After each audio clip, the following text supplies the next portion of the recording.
kita memperingati Harlah itu juga dirangkaikan dengan peringatan Maulid Nabi besar Muhammad sallallahu alaihi wasallam.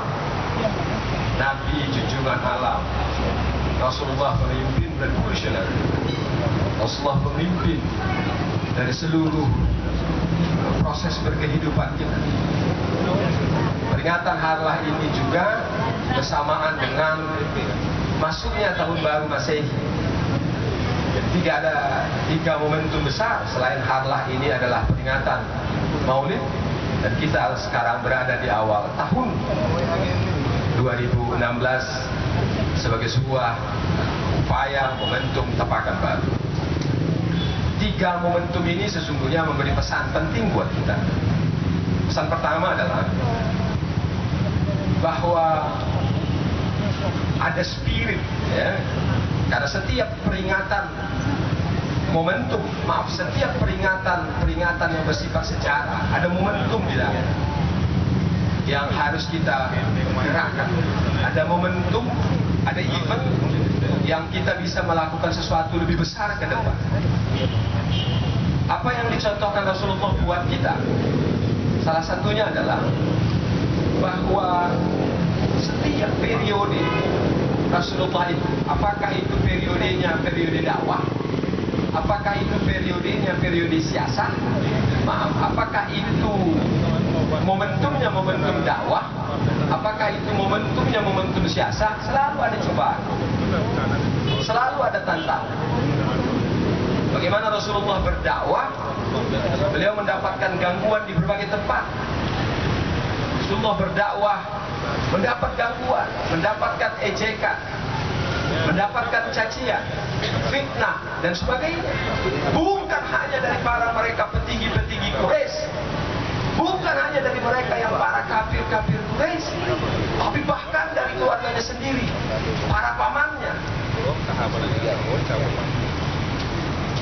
Begitu juga pada momentum siasatnya, Rasulullah diganggu, bahkan Yahudi pun ikut mengganggu.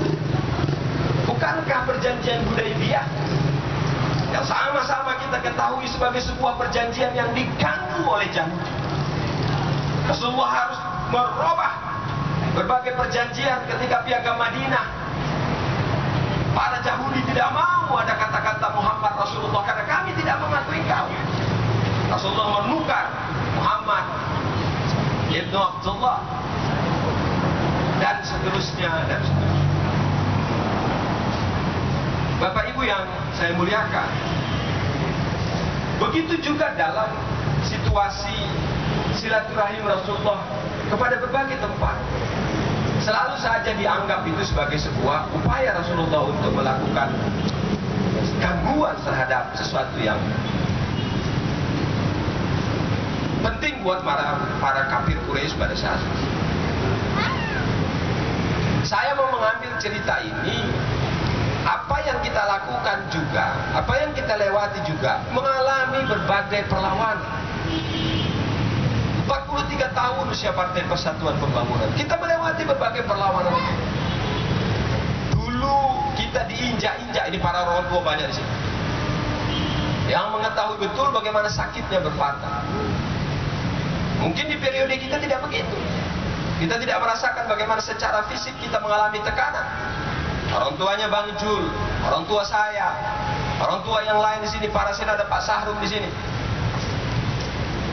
Bagaimana merasakan sakitnya tekanan terhadap politik dilakukan oleh berbagai pihak terhadap Partai Persatuan Pembangunan, tetapi P3 tetap hidup.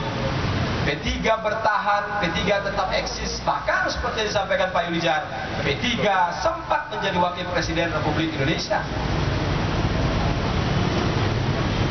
Kita mendapatkan perlawanan itu dari berbagai tempat. Bahkan kita juga mendapatkan perlawanan di dalam. Lahirnya partai, beberapa partai, saya tidak usah sebutkan. Bagaimana lahirnya partai, beberapa partai pada saat yang lalu. Karena ada perbedaan pendapat di tubuh Partai Persatuan Pembangunan. Bahkan ketika reformasi, beberapa kelompok, atau maksud saya beberapa kekuatan mendirikan beberapa partai. Waktu itu banyak pihak mengatakan bahwa P3 akan P3 akan khotam, P3 akan tutup buku, P3 akan bangkrut. Tapi apa yang terjadi? P3 tetap besar. Kendati partai-partai baru datang dari berbagai latar belakang.